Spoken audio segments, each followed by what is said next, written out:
Hello and welcome to Behind the Barcode, a Baptist World Aid Australia series that unpacks the truth about ultra-fast fashion and also how it impacts people and the planet. My name's Hannah, and having worked at a not-for-profit for almost 10 years, I'm now on a mission to be more mindful about what I buy. And I'm Kat. I work to make the fashion industry more ethical, and I love bringing those insights into my everyday life and into my wardrobe. We are your hosts for this conversation. Ultra-fast fashion is reshaping how we wear, value, and buy our clothes. These cheap clothes really do come at a great cost. So, without further ado, let's get behind the barcode.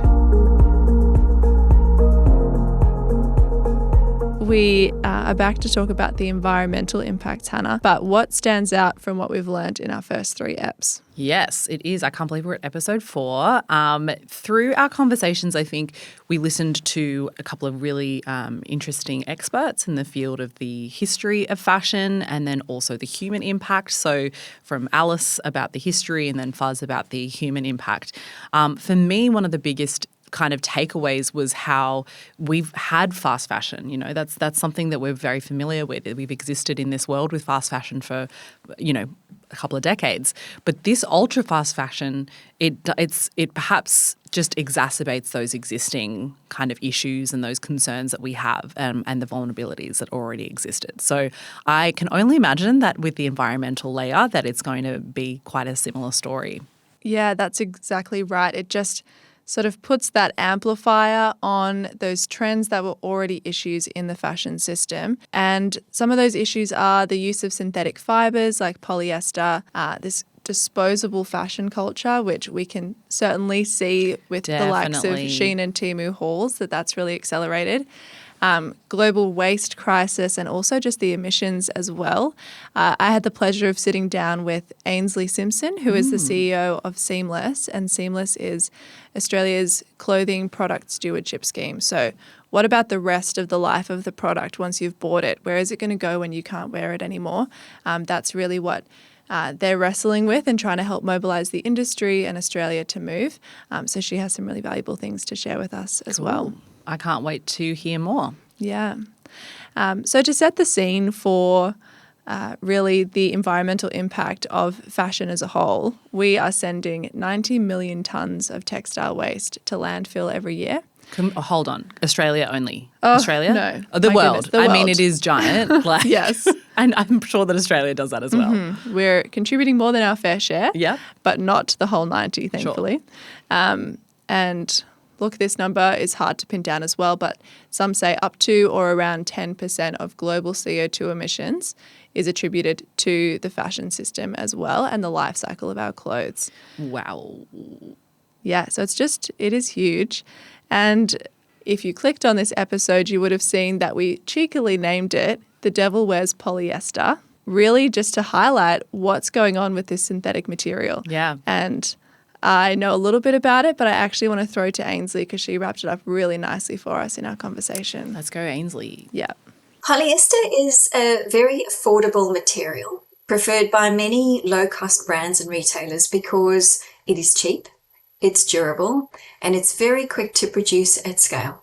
About 35% of our new clothing in 2024 was polyester. Polyester is synthetic. It is a fibre that is derived from petroleum. It's essentially a type of plastic. It's made by refining crude oil into chemicals, which are then polymerized or chemically joined together in long chains, creating new material that is then spun into fibre. So from a sustainability perspective, there's several issues. There's obviously the fossil fuel dependency. Polyester, being derived from a non-renewable resource, locks the fashion industry into long-term high carbon emissions. There's also microfiber pollution. Every single time we wash a polyester garment, it releases microscopic plastic fibers into our waterways, which end up in the ocean and also into our food chain. So I think the other thing to recognize is that it's not biodegradable. Polyester can take hundreds, if not thousands of years to break down, which is contributing to the amount of pressure that we have on our very scarce resources when we think about landfill. And then there is the production of polyester, which is actually very energy intensive. The manufacturing process compared to natural fibers is intensive, and our latest report, produced together with Unravel Carbon, looking at the life cycle impact of the 2024 clothing flow here in Australia, estimates that the upstream emissions, so that manufacturing and processing of polyester, for every 1 kilogram is about 22 kilograms of carbon dioxide equivalent. So it is quite an intense an energy intense process. Wow, interesting. I think just thinking about how it affects me specifically, I'm aware of, that big floating island of big plastic in the ocean. Great Pacific garbage patch. Oh my gosh, yeah. Well done. Thank you. I'm so impressed by the fact that you knew that. But the idea that I do my best to never use single-use plastic bottles, or like the things that in my mind, we certainly don't have as much plastic, in circulation in Australia for shopping or whatever. But the idea that me just washing something that has plastic might be contributing to it in like those micro doses, that's fascinating. And I'm a bit terrified about that. But yeah, no, that's really interesting that this is it is such a significant contributor to environmental issues just in that simple way of us using and wearing it. Yeah. I recently saw that South Australia, I think, is banning the single-use soy sauce fish. Oh. And obviously we have plastic bag bans to varying degrees of success around the country. Straws have become, paper or sugarcane. And we could be in this world where we have recycled cardboard, shoe boxes and compostable mailers. And the clothing in that is just like another form of single-use plastic. Yes, the clothing within it, the mailers. And actually, I don't know, this is just a big question, but obviously our activewear has polyester, and it's a sort of, I'm not sure about this, I don't know if you know more, but the question I'm sure maybe some of our listeners are also asking, what can we replace that with? Because I'm not going to, there's a reason why our activewear are made up of the sort of composite materials in order to be active in. Yeah. It's a trickier one because we do like the feel of that synthetic activewear. It also gets smellier though. So that's a downside for it to exercise in, the way that the fibers and our body's bacteria interact. I'm not really sure. Yeah. And I will say, now that I've asked that question, I did, I have been buying, or I have recently bought some activewear that is made of predominantly recycled polyester. And so that at least is some sort of closed loop component. But I guess it doesn't solve the washing in a washing machine. Yeah. Interesting. You can get wash bags. They're called Guppy Friends. Yeah, cool. And they are a fine enough mesh that they're meant to actually stop the microplastics from getting into our waterways. Great. So you Guppy could invest Friends. in one of those. Yeah. Thank you. That is a great side quest Side there. little tip. But interesting also that Ainsley was talking about how polyester, just simply put, is plastic. Like that is I wonder if we would think differently about our clothes if it said 50% plastic instead of polyester. And then plastic is crude oil. Like we just have these ways of renaming things and kind of separating from what's going on. And because it feels like perfectly stretchy to be our activewear, or really fluffy and cozy and warm, really it can be turned into whatever feeling we want it to, and whatever type of material. But there are naturally derived alternatives out there. We can have fluffy wool jumpers. We can have floaty draping cotton or silk or linen garments. Or bamboo even. Or bamboo, that's right. And I think when I hear Ainsley sharing that perspective, I just think, what if we prioritized synthetic and polyester when it really counted? Like, it's great for waterproofing. It's great for a raincoat.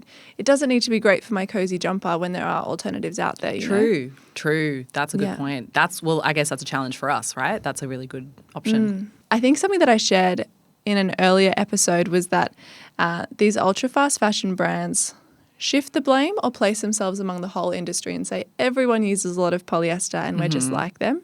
We heard from Ainsley, I think, that 35% of Australia's garments are polyester or synthetic.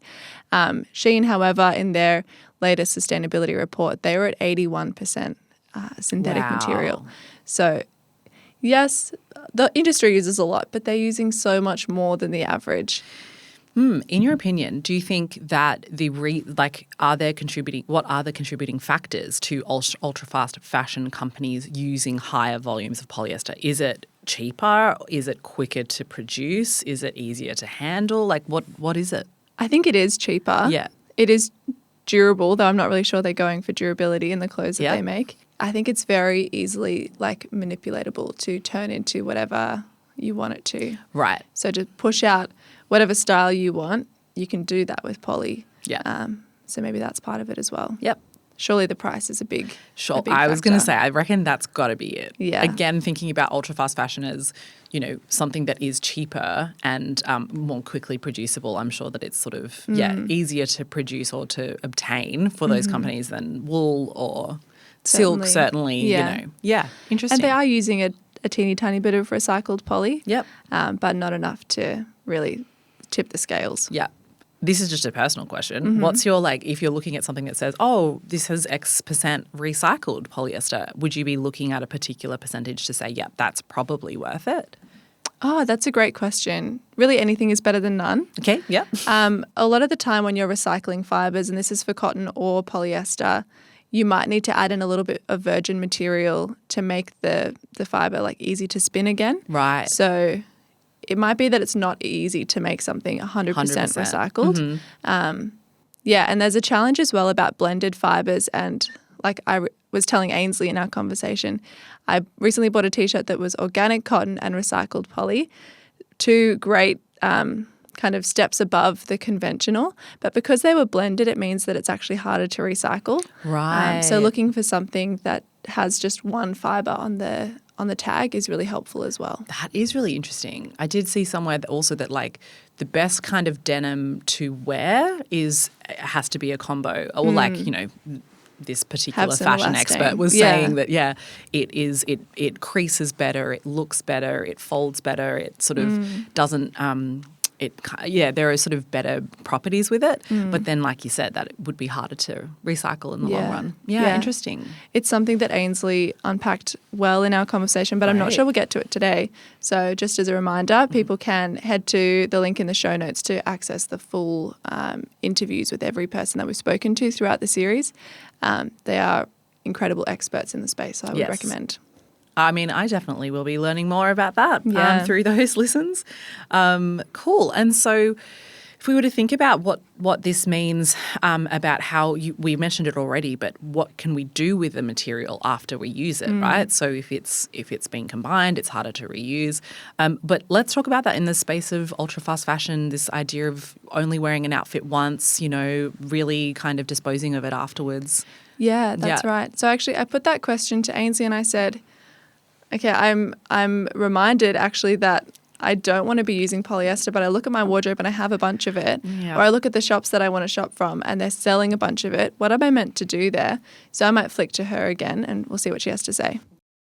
As we were discussing, there are some considerations when it comes to purchasing polyester and synthetics, which are essentially made from non-renewable sources like petroleum.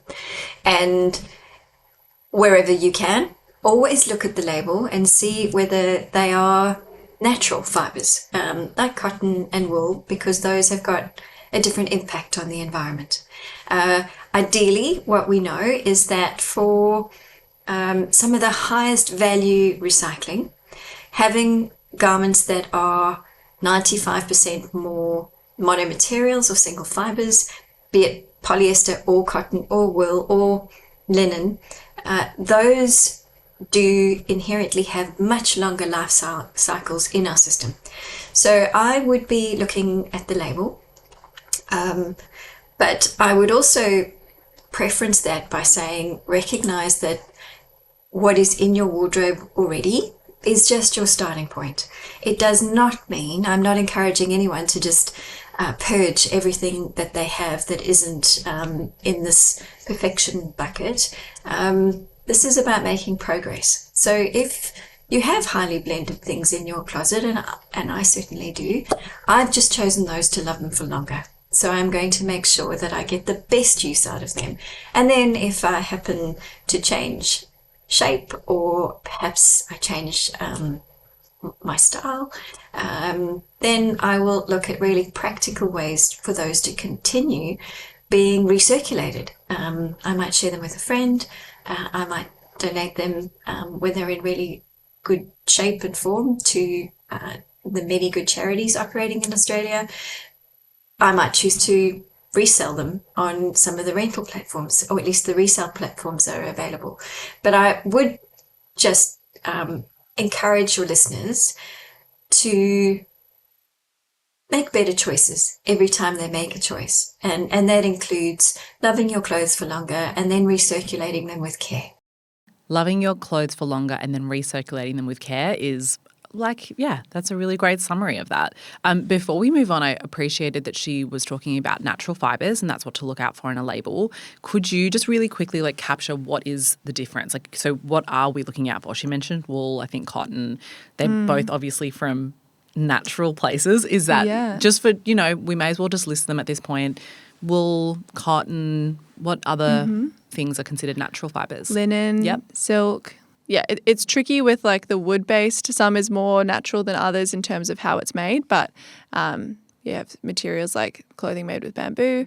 Yeah, and that is coming from a renewable source then. Sure. Something that you can farm and cultivate and harvest rather than extract and use up. Great difference. As in good to know the difference. Yeah, that it's not a non-renewable good side. difference. Yeah. Cool. So great to preference natural where possible. Great. So obviously, so fast fashion is just, and ultra fast fashion items seem to be often designed for speed, not longevity. That's right. And Ainsley is giving us the call to, take care of what we have and then think about circulating it afterwards with care. Do you want to, unpack what that might mean? Yeah, well, these clothes are made really quickly and they're made to fit that exact cultural moment that lasts maybe 5 minutes. And we spoke as well about that piece rate, how things are made in such a rush that sometimes the quality really is just declining. Also, the materials might warp in the wash really quickly, so you can't wear it for a long time, even if you would want to. But really what we do need is prioritizing clothing that's made for longevity and really durable, so that it lasts in our wardrobes for a long time, and when we're done with it, we can pass it on to a next owner too. That question around recirculating with care is a real challenge. There's research that says that a lot of Australians have clothing in our wardrobes that we're not wearing because we actually don't know where to take it. Please do not put it in the bin. Landfill is definitely not the answer, though we know that a lot of people are doing that. And there's challenges as well if we're donating. We actually send a lot of clothing offshore. Right.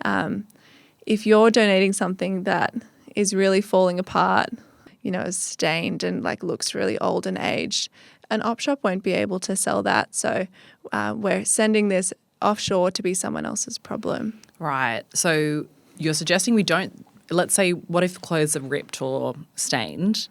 Often that might be where I would normally chuck it out. Is that where the suggestion is? There are textile recycling options. Cool. I did not know that. Please explain more. Yeah. So there's a few. We can maybe add some resources in the show notes, or a link to, I think we have some blogs about it. Yeah. Yeah, that will actually break down into the fibres to put back into textiles would be the ideal, but maybe to put into construction or furniture, like insulating your walls or padding your couch cushions if it's not something that can be reworn. Sure. That is a great option. Speaking of sending offshore, when I was in the Solomon Islands last year for work, I definitely noticed a lot of the villages that we were, visiting. There were lots of people around who were wearing clothes that I could see were notably Australian, straight up football jersey from, a Sydney-based footy team, and what I'm assuming, and what we spoke about there is that a lot of those clothes are just sort of sent there in bulk, and then maybe sold for a really cheap price. But then my thoughts around that is always that it must take away from local economies, right? Like instead of encouraging, local clothes makers or local tailors to produce, clothes en masse, they'll just go for the cheaper sort of second-hand options, which I don't know if is great for a local economy. But yes, like what is Solomon Islands plus like what other countries does Australia particularly do send it off to? There's a few locations that the like wealthy West are shipping a lot of their fashion waste to, and I may be donating, a shopping bag full when I donate, but then when we get to the other side, it's bought and sold in bales. Like this is the scale that we're talking about. Particularly, there's a region called Accra in Ghana, and also in the Atacama Desert in South America. They're just inundated with our rubbish, and sometimes it's been sent there under the guise of sort of generosity and goodwill. But as you said, it really is undercutting their local economy. Right. And it's a matter of justice and respect, I think, to say, why was this no longer worthy of me wearing it, but someone else is a different story? That's a good question. It's back to that human kind of impact, the human idea, and the idea of like human dignity at the other end of it, allowing them to have clothes that are the first choice and not the sort of offshoots. Yeah, and that's contributing to a flourishing local culture and local economy as well, supporting designers expressing the culture of that place rather than a Sydney footy jersey popping up on the other side of the world. Yeah. And I did ask him actually. I was like, oh my gosh, the X team. And he looked at me like, I don't know what you're talking about. Yeah. Because to him it's just it's a shirt. That's really interesting. So we have talked about the idea of, not throwing things into the rubbish, making sure that it's I don't know even if we talked about that yet, but the idea of like making sure that the clothes we do send to op shops are actually in good condition. I know Ainsley did mention that in her statement there. What else, like what's this idea of thinking about circularity, thinking about how we can participate better in that. Can you unpack what circularity means in that way? Yeah, it's probably a growing term in the industry and something that outside of that as consumers we're just wrapping our head around. But it really acknowledges that actually the life of a product is not this one-way street where it's grown and turned into maybe extracted, turned into fabric, turned into clothing, sold to me, and then that's sort of the end of the story and I'll just put it in the bin when I'm done with it. But actually this is something that has had value added at every stage and continues to hold value.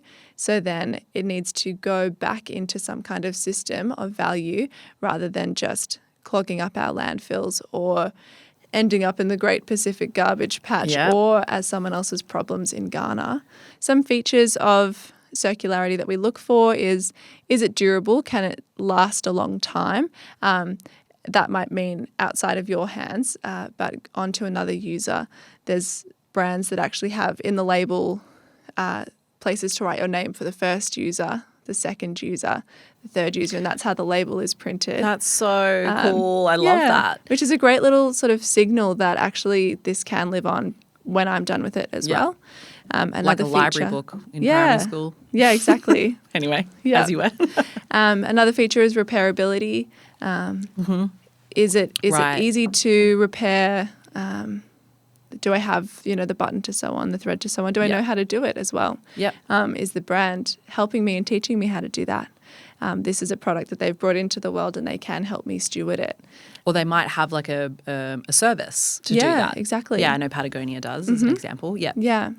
And then disassembly is a really interesting sort of point as well. And that's where if it is at the end of its life, can I take apart the different components so that there's value in each of them? Particularly if we think about footwear, like I can't just put my whole shoe in one recycling machine because there's a bit of leather and a bit of rubber and a bit of polyester and some thread in there that's like put it all together. So can I pull those bits apart and recycle them or reuse them in some way in their individual pieces? And then recyclability is maybe a little bit more known, or biodegradability, can it go actually back into the land? Which I'm assuming those natural fibres that's what we're talking about here. Yeah. That's the easier kind of end process if they are originally natural. Yeah. Yeah, that's awesome. right. Or we wait, billions of years for it to turn into crude oil again, which is like a less of ideal. Yes. Yeah. In this podcast, we've been talking about injustice in the fashion industry, but that's not the only place we see this problem. For 700 million people around the world living in extreme poverty, injustice is felt in the small things. Who gets to eat, be paid fairly for work, drink clean water, go to school, sleep somewhere warm tonight?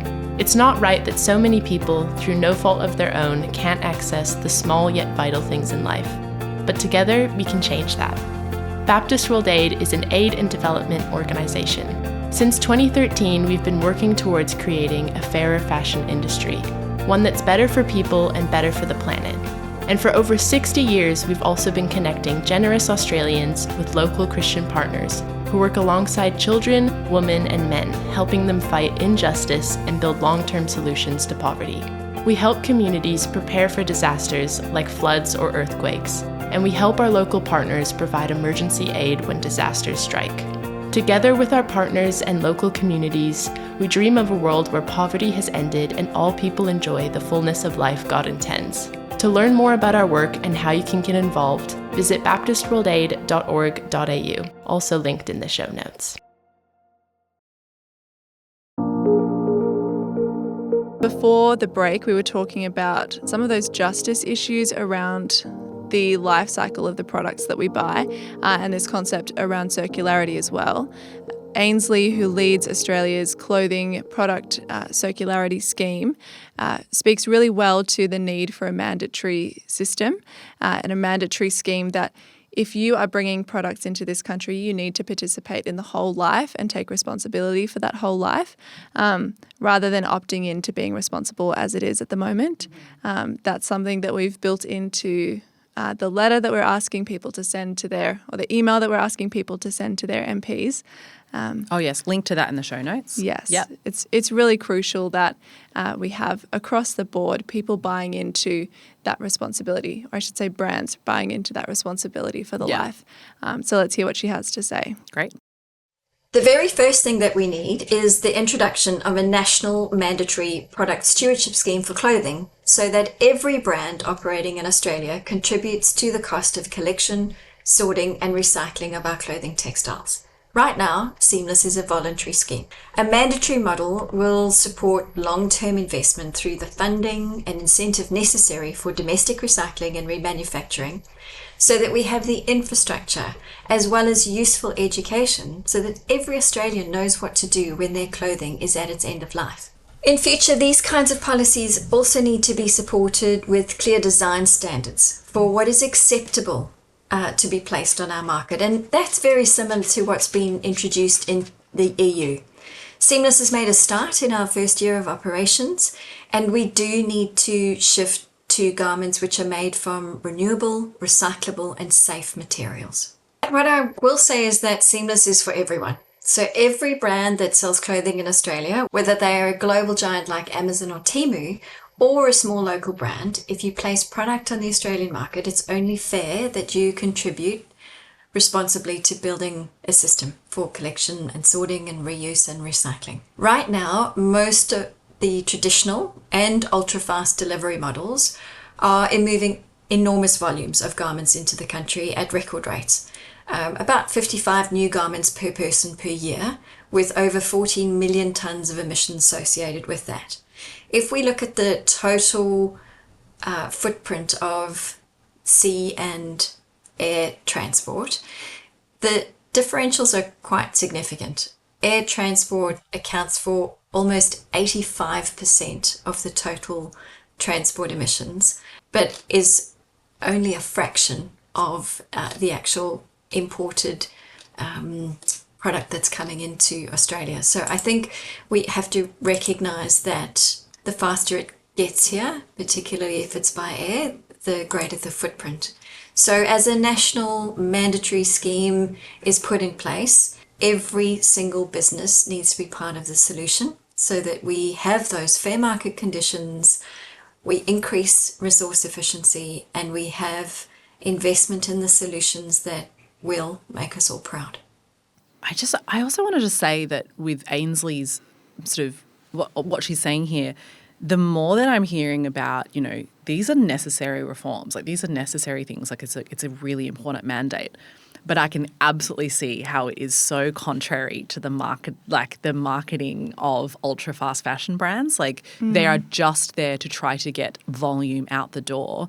And what is being proposed, or what we should be trying to move the beast, so to speak, to do is to do clothes that will last a long time.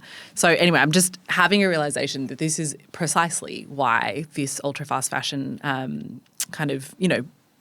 the ultra fast fashion companies are very much exacerbating an issue in a big way. But yes, now back to what she was talking about with this, the fact that air freight, of course, it's not just the clothes, what the fibers do when we're done with them, or the way that they're produced. It's also the means of getting it somewhere quickly that is also contributing to this sort of environmental issue. That's a big problem. Yeah, totally. So as we've previously spoken about, that centre of gravity being closer to the production site means that smaller parcels, maybe direct to the consumer, are coming straight from the production location, rather than shipping containers being filled with that season's worth of clothing and being stored in a warehouse in Australia. That's not really the model that we're seeing right now from these ultra-fast brands, which means that the emissions from the products that we buy are not split across a ship that has hundreds of shipping containers with millions of T-shirts in them. It's, one T-shirt that's been put on a plane from China straight to me. And that footprint is really different. As Ainsley said, 85% of those transport emissions are from air freight, but air freight doesn't contribute to 85% of that mix. Right, that's interesting. And also saying that, existing fast fashion companies will still use air freight, but the difference is the model. That's what you were saying. So the model of ultra fast fashion with that direct to factory means that we're getting something from a very different, from a different country quickly, which is the other thing. It's sort of the express component of it, which would also be contributing to that. There's also, we are often asked to round up our flights to have a carbon offset, when we think about it, but it's just not incorporated at all into this sort of consciousness about what the parcel appearing at our doorstep actually means. And especially when the products that we're talking about are really in that hyper-specific cultural moment. I bought it on a whim for a party that I have in a couple of days' time, and I thought it would be cute to try out a new style. If it comes 2 weeks late, it's totally irrelevant to me. So they do really need to capitalize on that impulse purchasing model that they have as well, which is why they rush to get it to me and rush to make it. Yep. But I think there is a better way, but it takes a little bit longer. Yes. Well, I appreciate it's hard to not feel a bit overwhelmed at I'm probably not going to stop getting parcels delivered, right? Except maybe I don't have to choose from those companies if I do need to do it. And also what you said earlier, there are actually probably weightier things we can do, which is to write contribute to your signature to the letter to MPs, or asking for this mandate, somehow to try to get this mandate up and running, to have the companies themselves take responsibility. So, that's good to know. It's not just in my little hands to do. Yeah.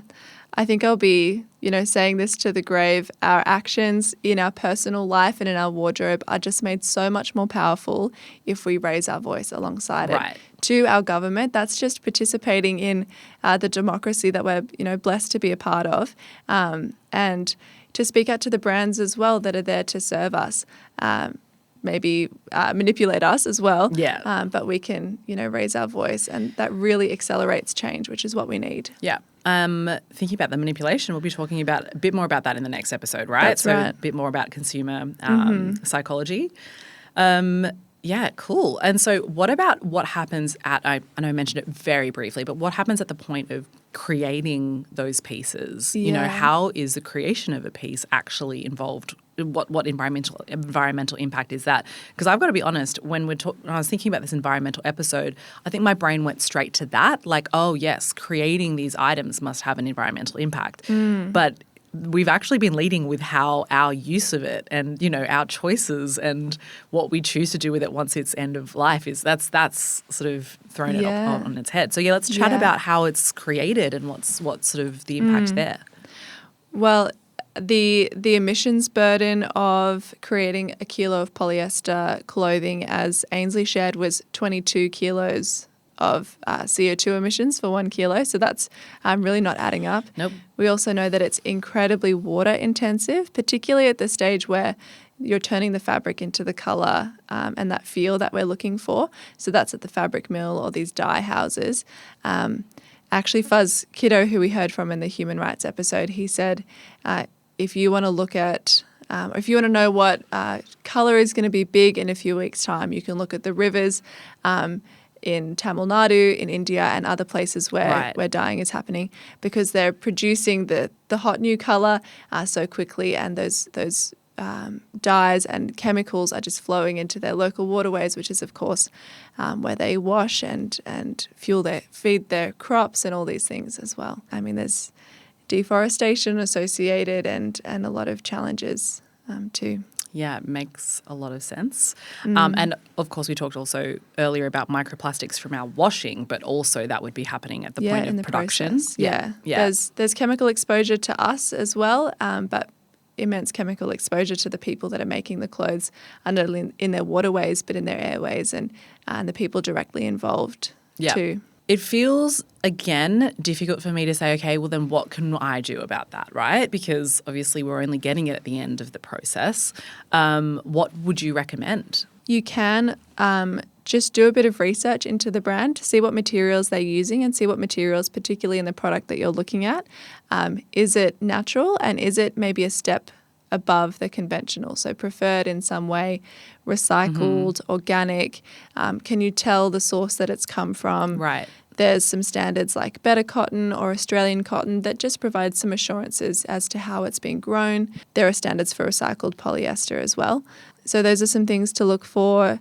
You can check out our ethical fashion guide and report as well, and we've done that research into how are they handling their water stewardship and chemical stewardship. Do they have goals around product circularity and their carbon emissions? So I think that's a helpful place to look as well. That sounds good. I feel like if this is the cost of making clothes anyway, and like you said, we can try to find those ones that are trying to do something about that impact at point of production, but shouldn't they also then be made to last? So I guess that's the thing, right? Like clothes have been making an impact on the environment since we started, I guess, dyeing clothes, but the difference is the scale of ultra-fast fashion, I imagine, is what makes this really difficult for environment to bounce back. Yeah.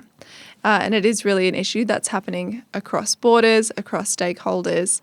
I've become accustomed to a certain price point and a certain style and availability of fashion. Industry has gotten used to a certain level of accountability for how they make their clothes. And the government in the background is maybe not pulling all the levers that it could be to influence what I expect and what brands can actually get away with. Yep. So it is really crucial that every stakeholder comes to the table to make change. That's the challenge that we are set forward to try and address. And the only way we're going to do that, because no single brand can do that on its own, no single recycling operator or reuse provider is going to be able to tackle this challenge. Every single part of the system needs to do better. And every single one of us is part of this clothing system. We can choose, we can enjoy, we can recirculate our clothing more responsibly. As long as a garment stays in your wardrobe and out of landfill, the lower its overall footprint.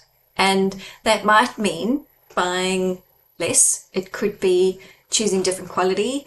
It could be repairing the small faults instead of replacing and swapping. It could be reselling your pieces that you no longer wear. But I think my big message is the next time that you choose to buy, purchase with purpose. Interesting. Yeah. Put so simply, just purchase with purpose. Love it. Often that will mean not purchasing. Right. Yeah. Or maybe having a think about what is existing in your wardrobe already, and maybe you don't need that new pair of jeans if actually the original pair of jeans you have in your wardrobe you're only not wearing because it needs mending, right? So like maybe just think about it consciously. Yeah. Or like even just recapturing some of that joy and creative expression of fashion. It's it is how we express and get to show who we are. And there's a bit of a challenge in wearing things you own in new ways and making them evolve as you do. But I think there's joy and meaning in that too. Big challenge for us, listeners, myself as well, Kat, who already does it very well, I would say. But are there, let's think about ways that we can extend our own garment life. Think about buying that little laundry bag to reduce microplastics. Guppy Friends. Guppy Friends.